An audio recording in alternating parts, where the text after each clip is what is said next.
નમસ્કાર, CP24 news સાથે હું રેશમા આપનું સ્વાગત કરું છું. અમદાવાદના નારોલ વિસ્તારમાં આવેલી મટન ગલીમાં 8મી સપ્ટેમ્બરે મોડી રાત્રે એક મોટી દુર્ઘટના સર્જાઈ હતી. મળતી માહિતી મુજબ ગઈકાલે 8મી સપ્ટેમ્બરના રોજ રાત્રે નારોલ વિસ્તારમાં રહેતા પતિ પત્ની એક્ટિવા લઈને નારોલની મટન ગલી રોડ પરથી પસાર થઈ રહ્યા હતા. ત્યારે રોડ ઉપર વરસાદી પાણી ભરાયેલા હતા.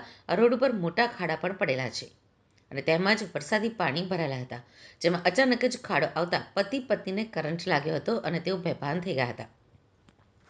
સ્થાનિકો તાત્કાલિક દોડી ગયા અને વીજ કરંટ હોવાથી વીજ કંપનીના અધિકારીઓને અને ફાયર બ્રિગેડને જાણ કરાઈ હતી. ફાયર બ્રિગેડની ટીમ તાત્કાલિક ઘટના સ્થળે પહોંચી હતી, તો બીજી તરફ વીજ કંપનીના અધિકારીઓ પણ તાત્કાલિક પહોંચ્યા અને વીજ પુરવઠો બંધ કર્યો હતો. ફાયર બ્રિગેડ દ્વારા 108 એમ્બ્યુલન્સમાં બંનેને સારવાર અર્થે હોસ્પિટલમાં ખસેડવામાં આવ્યા હતા. જોકે બંનેના મૃત્યુ થઈ ચૂક્યા હતા. બંનેના મૃતદેહને પોસ્ટમોર્ટમ માટે સિવિલ હોસ્પિટલ ખાતે પણ મોકલી આપવામાં આવ્યા હતા. નારોલ પોલીસે આ મામલે અકસ્માત મોત નોંધ્યો છે.